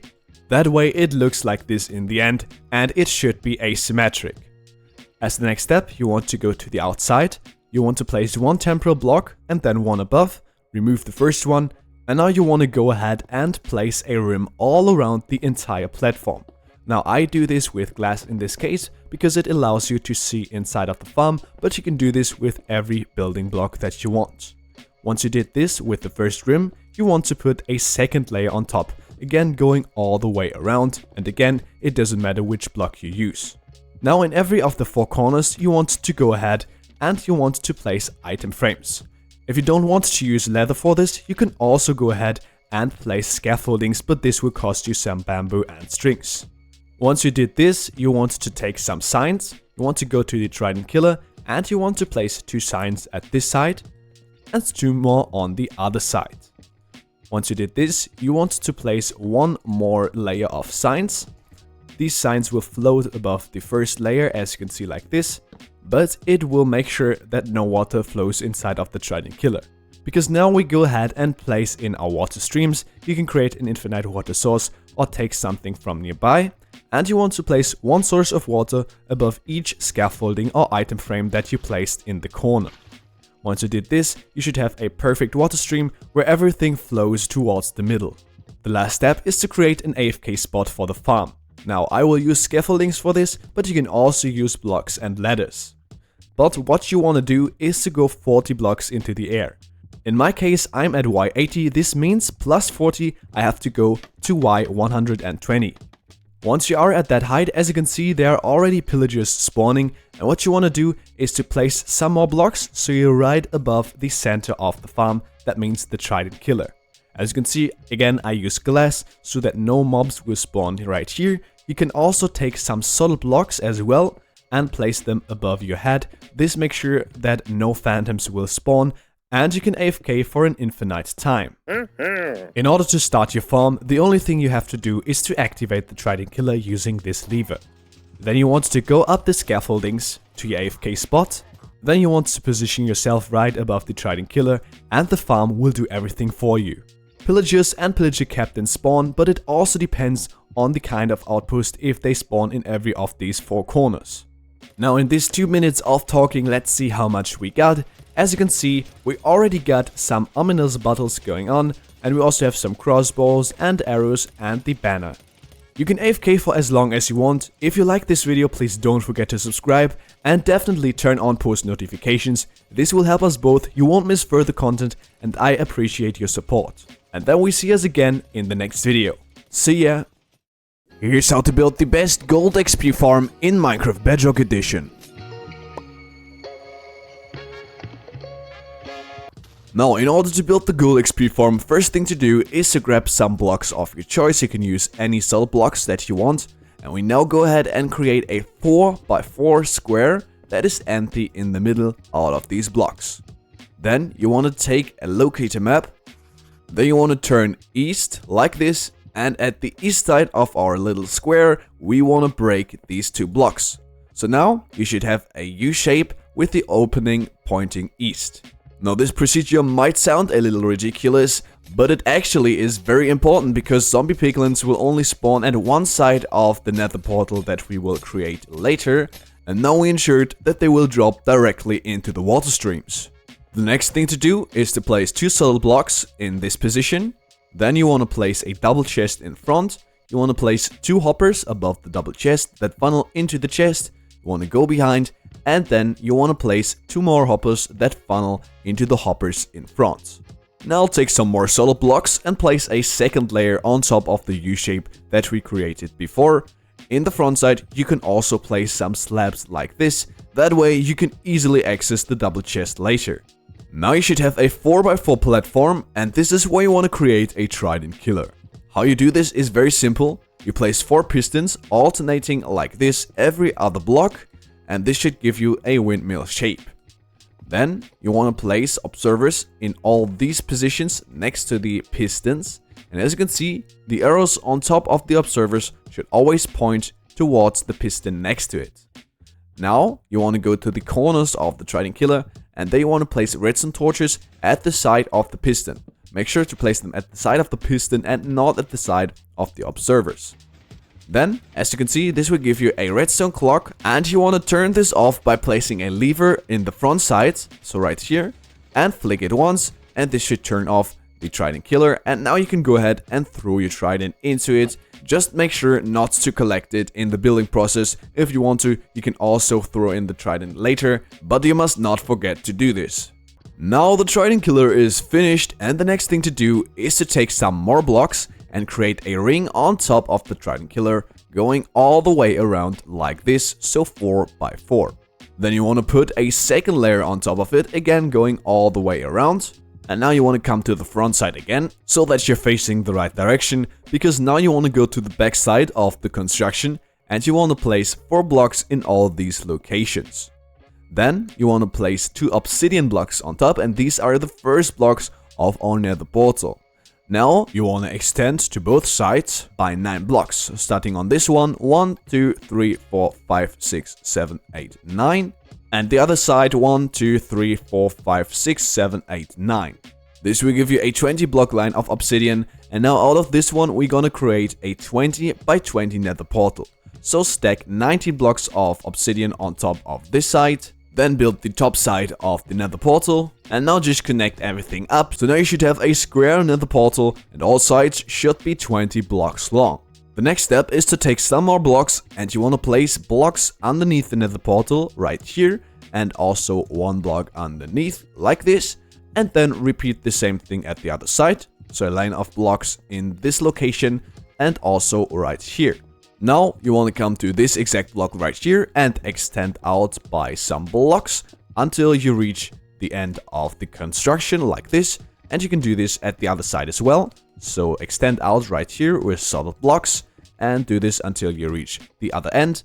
And now at this side we can create a wall, 3 blocks like this, and do the same thing at the other side as well, so 3 blocks like this. And now the last thing remaining to do before we can put in our water is to create a window in front. I'll do this out of glass, but you can do this with solid blocks as well. What you want to do is to place a temporary block in this position right here, and then place your glass in all these locations and take this all the way to the other side. Now a complete window should be looking something like this, and you want to go inside of the entire thing and place water right here and at the other side as well, so right there. And now our water streams for the zombie piglins are finished. Now of course, for zombie piglins to spawn, the portal has to go on and off alternating, and in order to create a mechanism that does exactly this, what you want to do is to get to the back side of the entire thing, and then you want to stack up by 1, 2, 3, 4, 5, 6, 7, 8. Then you want to extend out by 5 blocks, and you want to place 2 blocks in this position, and now just connect everything so you have a rectangle that is empty in the middle, and there is where we're gonna place some observers. We want to place 1 observer facing this direction, arrow should be pointing towards that side, and now 3 more that face the other direction, so with the arrow pointing outwards into this direction. If you want to, you can now go ahead and remove all these blocks, because we don't need them any longer, and this will spare you some parts. Then you want to place 4 trapdoors in all these locations, which should be right behind the observers, and you want to open them up. Then you also want to break this block right here, which should be the corner block, and you want to replace it with a dispenser that faces the portal, and as you can hear, the dispenser should fire constantly. Now put a powder snow bucket inside of the dispenser. Also, what you want to do is to place solid blocks in all these locations, so that you create a ring all the way around the observers. And now I recommend having a block inside of the portal, so the portal doesn't light up, because now we're gonna place lava in this location, which will later light up the portal constantly. Now we're almost finished, there's only one thing left to do, and this is to create an on and off switch for the farm. Basically, what you want to do is to go underneath of this dispenser right here, and you want to place blocks all the way down to the floor. Then, what you want to do is to go up again, and now you want to break every other block like this, and we're gonna replace all these blocks with redstone torches. This will create a redstone ladder all the way up to the top, and now at the bottom we can place ourselves a lever and flick this to shut the entire system off, as you can see. Once you make sure that you deactivated the farm using the switch, what you can do is to remove this block right here, and the portal should instantly light up. And now, congratulations, your gold XP farm is built. In order to use the farm in survival mode, the first thing that you want to do is to go into your settings and check that you are on difficulty hard. This will give you the most items. And speaking of the most items, I also recommend having a looting 3 sword in order to get the max rates. Then, the next thing to do is to activate the trident killer right here. Again, make sure that you actually have a trident inside of the entire thing and that you didn't accidentally collect it. And then you can activate the entire farm using this switch right here. And then what should happen is that zombie piglins should start spawning. And as you can see, they will do this quite frequently. Now all the generated items will end up in this double chest where you can easily collect them. Make sure to hold the looting 3 sword while using this farm. And then you can also collect all the experience by just standing underneath of these slabs right here. As you can see, my XP just went up by some levels. Make sure to collect all of it so nothing is left behind. At this point, I hope that you enjoyed the video and it helped you to build the best gold XP farm in Minecraft Bedrock. If it did, please don't forget to subscribe. I appreciate all of your support, and then I hope we'll see us again in the next video. See ya! Here's how to build this simple raid experience farm in Minecraft Bedrock. There we give you tons of OP items, including totems, emeralds, and also enchanted books. By the way, this farm will give you a good amount of experience as well. Now first of all, let's talk biomes. I always recommend building this farm above an ocean because it makes sure that you don't have any other potential spawn spots for the raid mobs to accidentally spawn on. But surely you could build this above land as well, but there I'd recommend going to the highest point in your area. That means you should not have any high mountains in a 100 block radius. When you choose to build above an ocean, you will need to place some blocks at the surface of the water to start building the farm. Then once you found a good spot either above an ocean or above land, then what you want to do is to stack up a stack of scaffoldings. So here we are at Y63, that means we have to go all the way to Y127. Now by the way, if you don't want to use scaffoldings, you can also change them for regular blocks and ladders at the side of it, but I recommend doing it with scaffoldings as they are much easier to build with. Here we are at the desired height. And now the next thing to do is to build 2 blocks into this direction and 2 more into the other direction.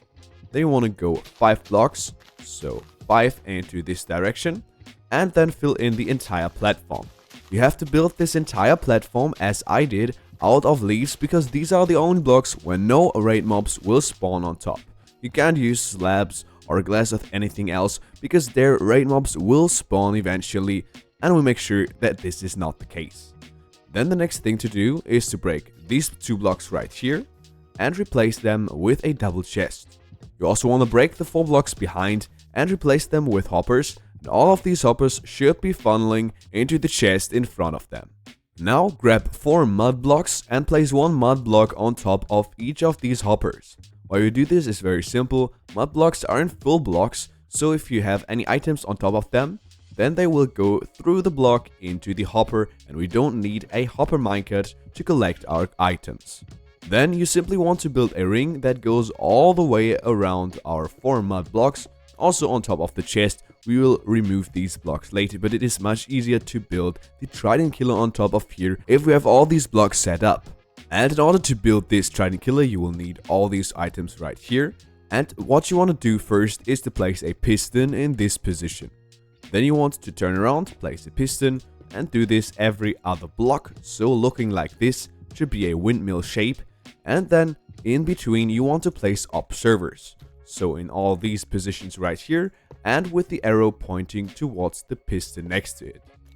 Then you want to place redstone torches in all the corners at the side of the pistons.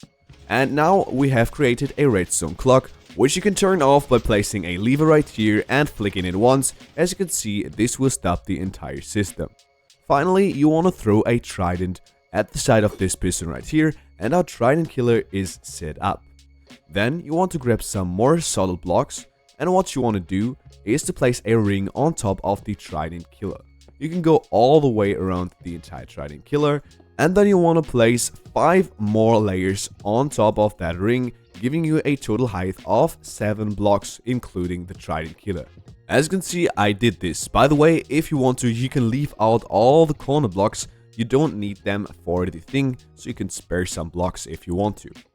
Now, what you also want to do is to place 2 blocks in these 2 positions right here, so right in front of the trident killer. This will allow us to go 1 block up and easily collect the experience. You also want to break these 2 blocks and replace them with slabs, that way experience orbs can easily fit through. Also, we want to have an access to our chest, and you do this by removing these 4 blocks right here. As you can see, we can now open the chest but still go on top of the entire thing and collect the experience. Then what you want to do as the next step is to go up. Of course, you can leave out these blocks right here and in this corner as well if you want to, but we will need the corner blocks at the top level right here. Now that we have this square set up, you want to go to one of the 4 sides, just pick one of them and then extend out by 7 blocks. So 5, 6 and 7. Now that we did this, you also want to do this on this side as well. So 3, 4, 5, 6, 7. Now these 2 sides that we extended out 7 blocks on should be next to each other, so not opposite of each other, and that way we can easily connect these 2 sides and have a square. And then once you did this, you can fill this entire thing in to a solid platform. Of course, you want to leave open the 4 blocks that are above the trident killer, and that way all the raid mobs will later be able to drop into the trident killer. Now let's talk about the wall. We will need a wall around the entire thing. Now for that wall, you want to place blocks in these positions, so on top of the platform at the 2 sides that connect with the trident killer. But on the other 2 sides that are far away from the trident killer, you want to go 1 block out, and there you want to place the wall. Here as well, you want to go 1 block out and place the wall, so 1 block diagonally from the platform. That way we have a perfect size for the water streams, so that the water won't drop into the trident killer. Now that we got a first layer, we also want to place 4 more layers on top of the entire thing, and this will give you a total number of 5 layers. We also want to place a 6th layer on top, which is out of leaves, because as I have already mentioned, this is the only block where no raid mobs will spawn on top, and by placing the layer out of leaves, we ensure that the raid mobs will only spawn within the desired chamber. Now, I already talked about the water streams, and this is the time where we want to put them in. In order to do this, you want to go to the opposite corner away from the trident killer, and there you want to place a triangle out of solid blocks, 6 blocks in total, and it should look like this. Then you can go ahead and just create an infinite source of water, so like this, and then you can grab all this water to fill in the water streams. You want to place 1 water source on top of the triangle in this position, and then simply fill in this line right here and also this line right there with water, and this will give you the perfect water stream. You want to go ahead and remove the infinite source of water and also the blocks around, and then you will see that the water will perfectly flow and stop at the edge of the trident killer, will not drop down. Now the last thing to do for our spawning platform part of the farm is to go ahead and place a lava source for all the revengers to be killed. In order to do this, you want to skip this block right here and place a sign in this position. It should be right at the height of your head. Then you want to place a sign in this position and right here as well. So now we enclose this air block in this position where we can place a lava. As you can see, the lava should not flow out. Then in this position right here, you want to place a solid block. It should be 1 block away from the lava source, and then one more leaf block on top of that solid block. And this way, whenever the Revengers are in the lava source and they float up, they won't destroy the leaves. Now let's come to the last part of building this farm, and this is to get a villager into the farm. We want to get this villager right next to the trident killer underneath the spawning platform. And there you want to set up some few things, and you want to go 1, 2, 3, 4 blocks away from the spawning platform. There you want to place 2 blocks and place a bed on top. Then remove the 2 blocks underneath the bed and replace them with leaves, and that way we ensure that again no raid mobs will spawn here. Then you want to place 3 blocks right here and take the wall all the way up to the top and do the same thing at the other side as well. Again, everything should be out of leaves. Then you want to place 2 leaves in these 2 positions as well, and also you want to place a working station at the side of this chamber. You could choose either a fletching table or, for example, a composter would work as well. Now you will actually need to get a villager in this position right here. Now the easiest method to do this is to get a villager from any nearby village or villager breeder and then put it in a boat. Then use a lead and go up the scaffoldings to pull the villager with the boat all the way to the top of the farm where it belongs. And once you got him in a cell, you simply want to close up the entire thing with some leaf blocks. I also recommend having a torch inside of that cell so that no other mobs will spawn in here. Then break all the blocks you don't need anymore, and we have the entire farm set up. Now using the farm in survival mode is very easy as well. First of all, you want to flick on this lever to activate the trident killer, and then you want to drink your ominous bottle to activate the farm. As you can see, we have the effect, and within 30 seconds or so, the raid will start. As you can see, all the raid mobs will drop into our killing chamber and get automatically killed by the trident killer, and you will actually collect all the experience by just standing in front of that little hole we created right here. Now you really just have to wait until the raid is finished. All the experience will get to you automatically, all the mobs will be killed automatically, and all the items that they drop will end up being in this chest. As you can see, it is filled very quickly, so if you want to continue with a second raid, I recommend just extending the entire storage system with some hoppers and double chests below. It is very simple to do this, and you don't have to empty the chests every time. Now I hope this farm helped you. If it did, please don't forget to subscribe. This would help me very much as well, and I appreciate all your support. And then I hope we see us again in the next video. See ya! Here's how to build this simple coal farm in Minecraft Bedrock Edition.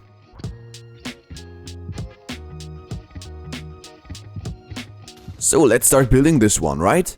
The first thing that you want to do is to place down 2 droppers next to each other, and you can also use dispensers if you want to. This will be the back side of the farm, and you want to turn around and place hoppers behind the droppers. Now these hoppers should link with the droppers, and then what you want to do is to place 2 furnaces on top of the hoppers.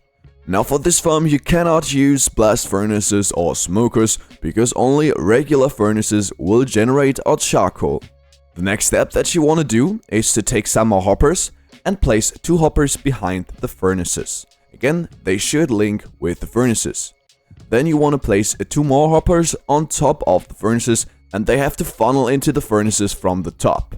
Then you want to take some chests and you want to place a double chest on top of these hoppers.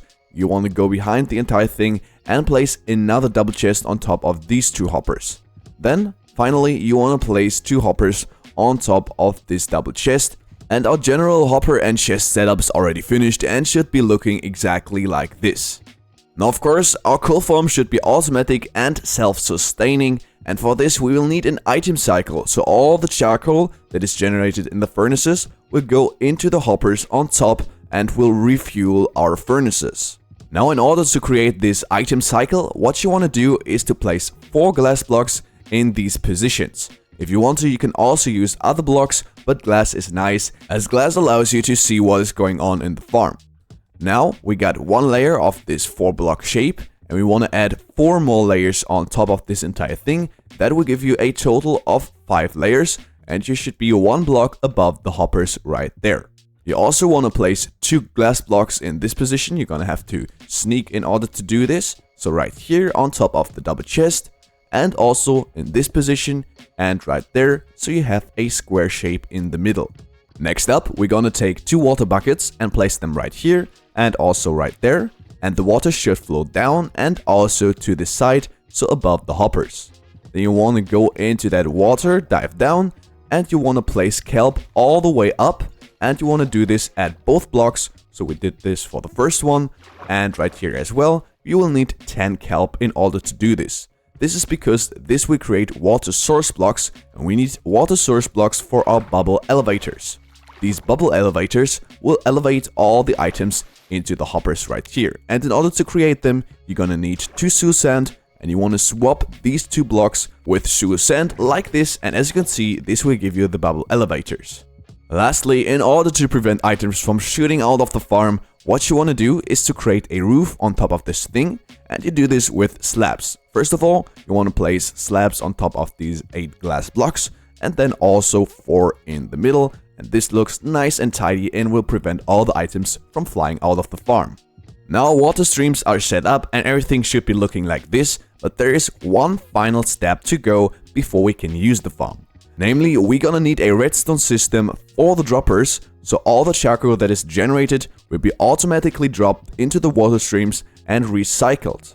And in order to do this, what we're gonna do is to place a redstone repeater right here in this position, so right in front of the dropper. Whenever this redstone repeater is powered, both droppers will fire. Next, you want to place a solid block behind the redstone repeater. This means no glass or no slabs, but a solid block. Then place redstone dust in this position, a solid block above, a solid block right here, temporary block in this position, and then a final solid block right here, and you want to break this block. So you have this exact shape. And now in between these 2 blocks you want to place a redstone repeater that faces this direction and a redstone torch underneath this block at the side of the block, so right here, and this will give you a redstone clock. Now this will generate a repeating tick for the droppers to fire, and if this sound annoys you, then you can do a few things. First of all, you can place down a lever and flick it, so whenever you don't need the farm, you can shut this off. Then you can also put this repeater right here on 4 ticks, which will give you a steady redstone signal but with a higher delay. And if all this isn't enough, you can also go into your settings and to the audio settings, and there turn down the blocks audio to 0. And now let's turn on the redstone clock again. As you can see, we don't hear a signal any longer, but still the droppers will be powered. Now that the entire farm is finished, let me show you how this works in survival mode. First of all, you're gonna need 2 initial coal in order to start the farm, and you want to place 1 coal into both of the furnaces like this. Then you're gonna take all the logs that you want to convert into charcoal and put them in this double chest right here. As you can see, the furnaces light up and the farm starts generating your coal. At this point, if you haven't already done this, you want to turn on this redstone clock right here. And as you can see, this will cause all the charcoal that is generated in the farm to be shot out into the water streams and will be recycled into our furnaces like this. As you can see, there's already some charcoal built up. Now, after using this farm for a while, you can take out the charcoal either from this furnace slot right here, or from the double chest right there, or also from the hoppers. Basically whatever pleases you most, but you still want to make sure that you have at least 1 initial charcoal in both of the furnaces so the farm can continue working. By the way, there are some good wood farms and log farms out there that you can build to get all the logs you're gonna need, and I'm gonna have a video link to one of my farm designs in the video description. At this point, I hope this video helped you, and if it did, please don't forget to subscribe to this channel. I appreciate all your support, thanks for the support in the past, and then we'll see us again in the next video. See ya! This video, let's build this very easy cow farm that provides tons of steak and leather. Now in my inventory, I got everything that we need in order to build this farm. The first thing that you want to do is to remove 4 blocks off the floor in a square shape, so 2 by 2. Then you want to replace it with a double chest in front, and behind you want to place 2 hoppers that funnel into the double chest. Now at both sides you want to go ahead and place 2 blocks like this. Then what you want to do is to grab some slabs and place them above the chest at the upper side so you can still open the chest. Then what you want to do next is to take a dispenser and place it on top of this exact block right here and place another solid block in front. You want to place 2 solid blocks at the other side like this. And now you want to jump on top of the slabs and you want to place 4 blocks in these positions. Then you want to go ahead and you want to place 4 more blocks behind like this. Then you want to come to the last block that you placed and there you want to stack up by 2. Do the same thing at this block as well. And you want to take that 2 block wall all around the entire 2x2 square that you created in the middle. So let me just place some more blocks at this side as well. And this is the wall created. You also want to place 4 blocks in this position and also do the same thing at the other side. So you created a wall that goes all the way around the entire thing. Now in the middle we left some blocks open. And this is where you want to place a glass window so that you can see what is going on in the farm. And after you placed 4 blocks as a window, you could put 2 regular blocks on top. Next, you want to take some blocks and place 4 of them as temporal blocks in these 4 positions. We'll later remove some of them again. But now we want to take some water and you want to place your 2 water buckets right here and right there as well, which will make all the cows flow into our killing chamber later. Now before continue building the farm, we need to get some cows into the farm. In order to do this, what you can do is to place some blocks as a ladder in some shape like this, and then you want to take some wheat and just lure some cows into the farm. With wheat in your hand, the cows will automatically follow you on top of the farm and you can easily push them into the farm. Now in the end, you want to have at least 40 cows in your farm. You can do this by breeding or by just luring more into it. Next, you want to take some time and let the cows grow up and then you can continue building the farm. The next step will be to place a temporal block in this position right here and then place some fences above the cows. It will take some spam clicks in order to do so. But as you can see, I did it with this one and then you just have to place them at the other sides as well. And as you can see now, I'm trying to do this with the 2 other blocks. And now as you can see, I placed fences above every single cow spot that there is, so all the 4 blocks that are part of the square. Next you want to grab yourself a pickaxe and you can remove this whole block right here. And then you can go down the staircase and then what you want to do is to go into the farm by removing these 2 blocks right here. And as the next step you want to remove these 2 blocks, but you want to replace them instantly with buttons. So remove this one and replace it. And do the same thing on the other side, replace it.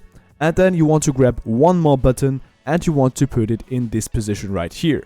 And then you can finally block the farm up again. And the last thing to do is to get 1 more button and place it right in this position right here. That way none of the lava can kill our items or our baby cows. And now you just want to start breeding all the cows that are above right here. And you want to do this as long as there are still hard particles appearing. As you can see, all the baby cows will sooner or later drop down right here and you get experience for breeding them. You want to continue until there are no more hard particles appearing, as I already mentioned. Now after you did that, you want to wait until all of them or at least some of them grew up. When this is the case, you can start killing the cows to get all the leather and steak. In order to do so, you just have to press this button. And as soon as all adult cows are killed, you can press the button a second time to remove the lava again. As you can see, all the loot went into the chest. You can collect it and use it for your survival world. Now I hope this tutorial helped you. If it did, please don't forget to subscribe and turn on notifications. And then we see us again in the next video. See ya! Here's how to build the best max rates iron farm for Minecraft Bedrock Edition. First of all, you want to find an area without any beds, working stations or villagers. The first thing you want to do is to dig out a square hole. It should have the size 11 by 11 and it should be only 1 block deep. As the next step, you want to take some glass blocks and you want to place a rim all around the entire square hole that is out of your glass blocks. Once you did that, grab some solid blocks and you want to go to the exact middle block, which is this one. And you want to stack up 3 solid blocks. Now to each side you should have 5 empty blocks. This is to make sure that you really are in the middle. Now you want to break the 2 bottom blocks, and then you want to extend out by 5 blocks into each direction. So do this at this side, do this at the 3rd side, and you also want to do this at the 4th side as well.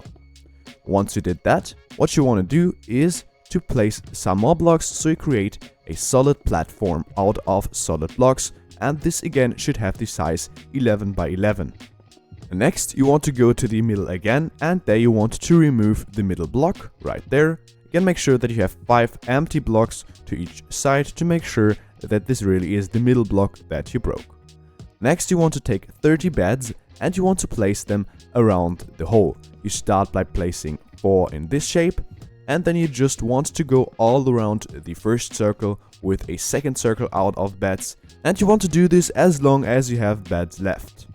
Now in the end, your pattern should be looking something like this, and once you did that, the next thing to do is to go inside of the hole, and then you want to grab your workstations and you want to go to one side and remove every other block and replace it with a workstation. This will account for 5 workstations, and you want to do this on all 4 sides of the entire thing. So in the end, you will have placed 20 workstations, but you still have 10 left. And now let me place the last ones. So now we have 10 workstations left to place, and you want to place these workstations in the floor. You can really place them wherever you want to, you just want to make sure that they're about equally spaced, so every villager will have enough space to work on their workstations later. Now you want to remove one of the glass blocks and replace it with a solid block, and then break the block above, and then you want to place 2 ladders, and on top you want to place a trapdoor. This way you can easily access this spot down here, and if you want, trade with the villagers later. Now as you can see in my scenario, I have a village nearby, and you too want to travel to your next village or other source of villagers, and there you want to collect at least 2 villagers. You can do this by putting them in a boat and then use a lead to pull them all the way to your farm. Now they should automatically get connected to the workstations and the beds, and if they're stuck outside you can again put them into boats, remove some of the blocks that are part of the roof, and then drive them into this section yourself. Of course, don't forget to replace all the blocks you removed, and as the next step you want to just light up this space by placing at least 2 torches. And then you want to throw the villagers some bread or carrots or any other stuff that they can eat. As you can see, they will sooner or later start breeding, and they will do this as long as there aren't 30 villagers in our farm. Once they're done, what you want to do is to remove every villager that has a green coat, and then you want to wait until they're replaced, and you want to also wait until all the children are grown up. In the end, you want to have 30 working villagers in your farm. Once you have them, you can go out of the entire thing again, and then you want to take some solid blocks, you want to leave open the middle block and place blocks all around. So now what you want to do is to extend this circle by 7 more blocks. So 1, 2, 3, 4, 5, 6, 7 into this direction. Do the same thing to the other side. 5, 6, 7. Then 7 more on this side. And 7 more on the 4th side. Once you did that, what you want to do is to turn the rest into a solid platform, but of course leave open the middle block again. And now once you have your 17 by 17 blocks solid platform, you want to go 1 block outwards and 1 block to the top and remove the first block. And then you want to place 3 more blocks, and now we want to create a rim all around the entire platform that has the size 4 blocks. This means on all 4 sides it should be 4 blocks thick.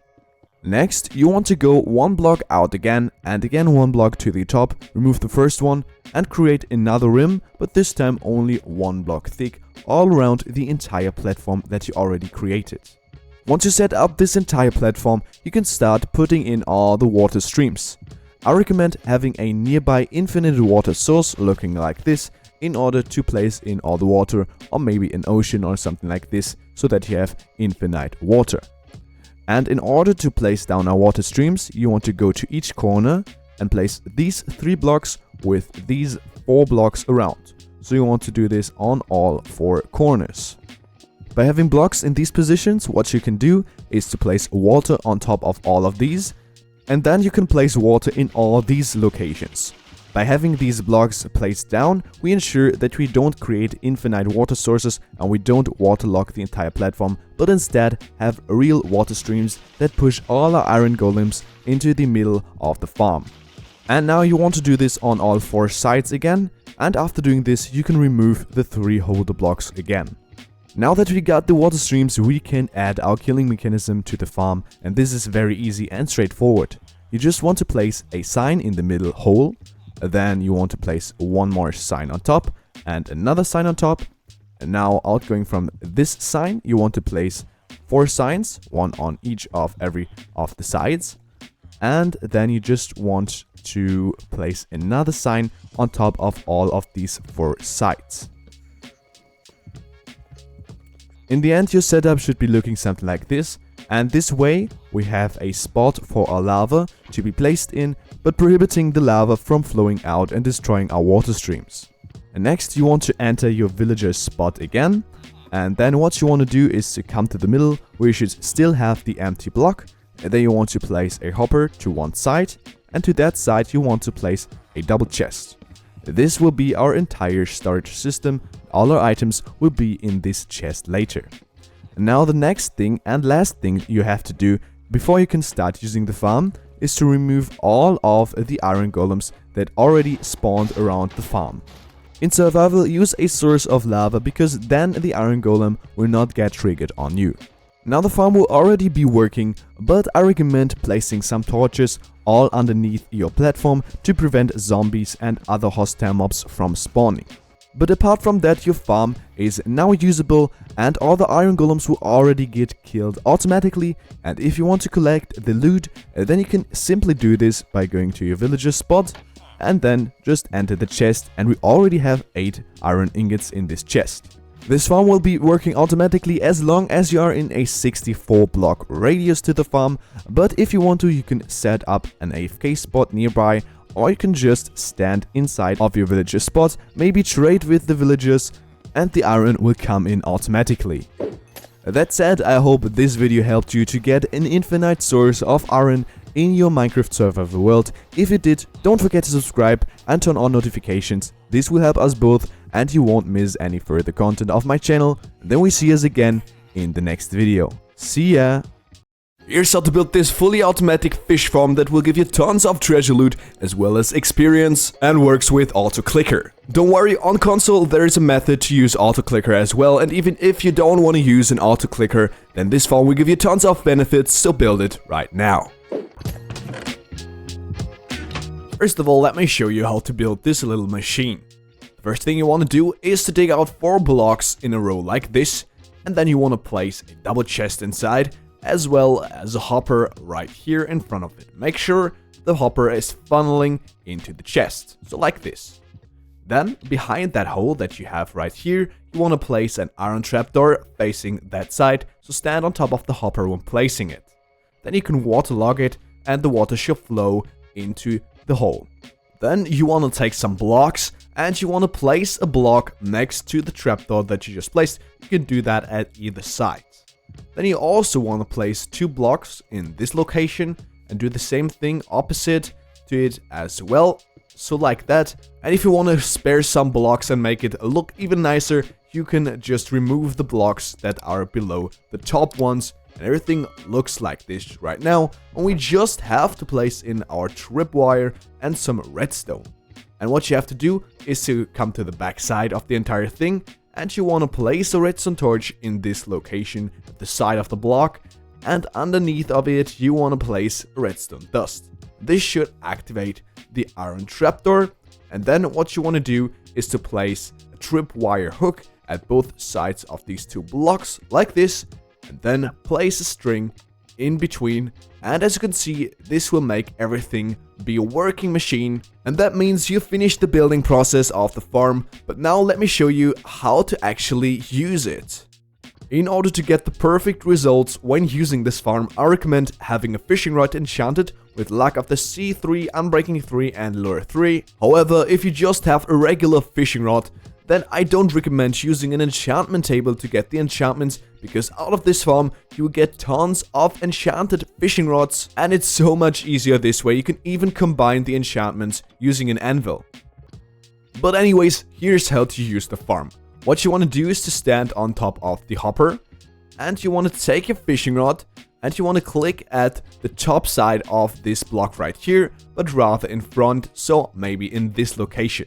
You want to click it once, and then you will see that your trapdoor will drop down, and then you just have to click it consecutively every second or so, and you'll automatically get all the fish stuff in the chest or in your inventory.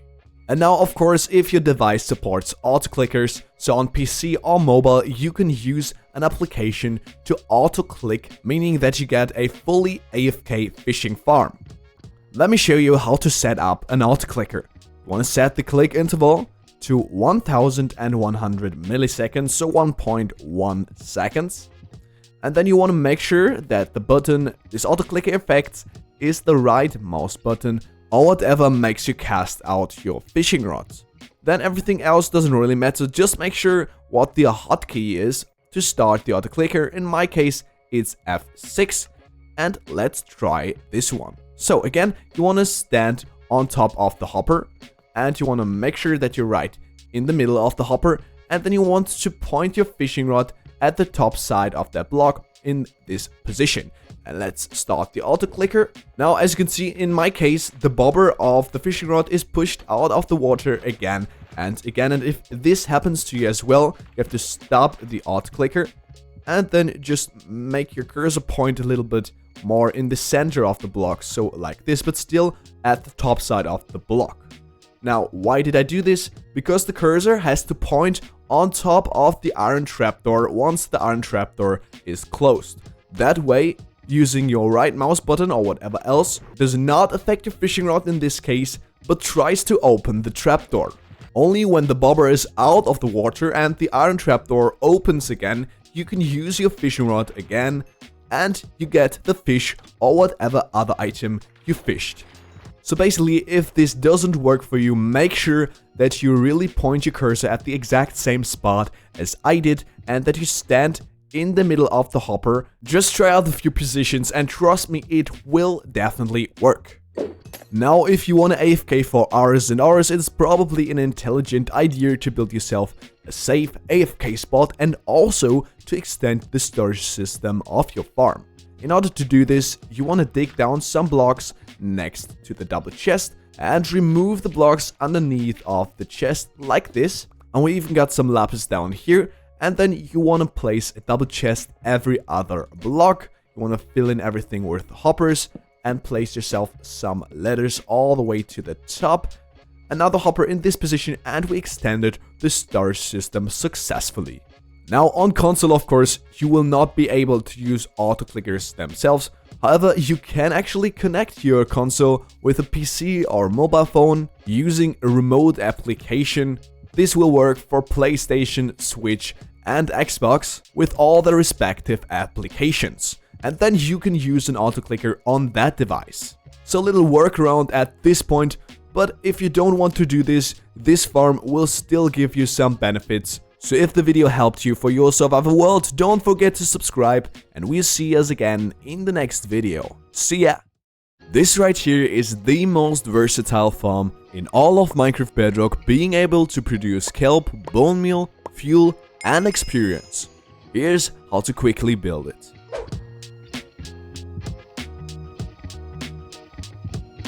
The first thing you want to do is to place down a line out of 4 solid blocks with sticky pistons on top.